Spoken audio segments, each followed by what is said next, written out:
अब ब्रह्मा जी को विशेष मोह हो जाता है। भगवान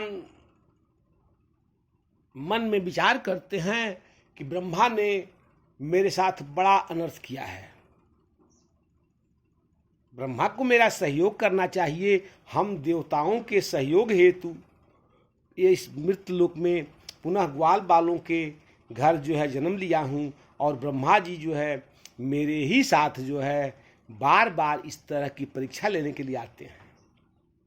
ब्रह्मा जी आए तो भगवान कहे कि अय ब्रह्मा, तुम्हारा जन्म जो है कमल से हुआ है,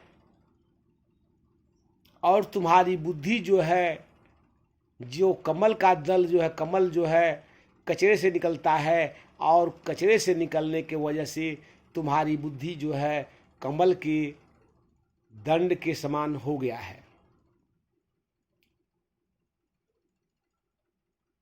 तुम्हारी जो है मति ठीक नहीं है, इसलिए तुमने जो है यह अभिष्ट कर्म किया है। तुमने जो गलत कार्य किया है, तुमने गायों के साथ के बछड़ों को चुराया है और ग्वाल बालों को चुराया है। तुमने बहुत बड़ा दंडनीय अपराध का कार्य आपने किया है।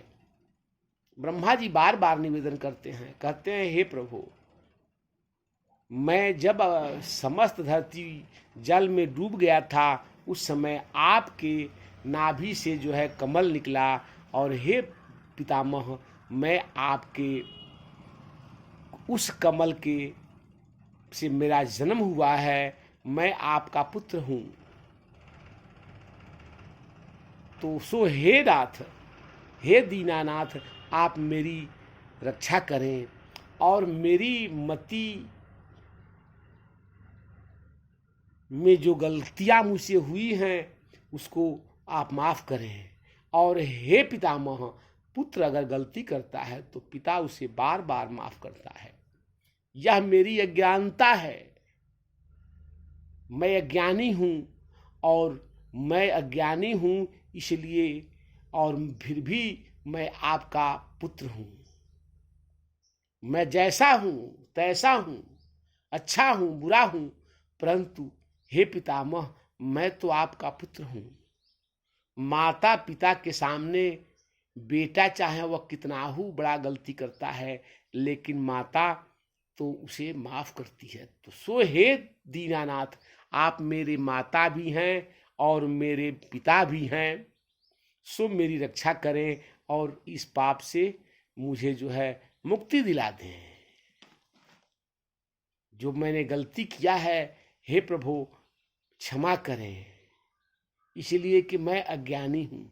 इस प्रकार ब्रह्मा जी जो है बार बार भगवान श्री कृष्ण से निवेदन करते हैं और भगवान कृष्ण की स्तुति करते हैं। सो हे परीक्षित, इस जीव की क्या है, इस जीव की क्या विशारत है कि यह जीव जो है ब्रह्म के परम तत्व को अज्ञान हो जाए, और जिस जीव को परम भगवान के परम तत्व का ज्ञान हो जाए, फिर उसकी कहना ही क्या, वह तो साधारण जीव हो ही नहीं सकता है।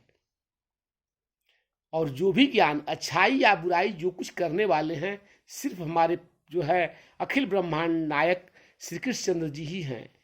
उनकी मात्र कृपा मात्र से जीव अज्ञानी ज्ञानी हो जाता है और ज्ञानी अज्ञानी हो जाता है। सो हे परीक्षित, इस जो है विचार को मान करके जीव को इस प्रतिभा की विचार करके कार्य को करना चाहिए कि जो भी मैं कर्म कर रहा हूँ, यह कर्म तो मेरा है ही नहीं। मैं काम करने का, कोई भी कार्य अच्छा या बुरा करने का अधिकारी मैं हो ही नहीं सकता।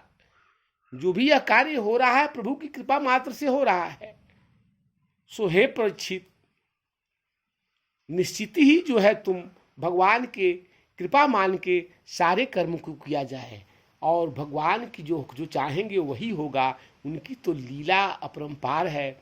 सो मोह काहे को करना है, जब सारे काम ब्रह्म भगवान का है, सारे कर्म को करने वाले केवल भगवान हैं, फिर इससे मोह क्या। जो होना होगा, जो होगा वो अच्छा होगा, जो हुआ सो अच्छा हुआ, इसी को मान के इस शरीर से बहुत मोह नहीं किया जाए।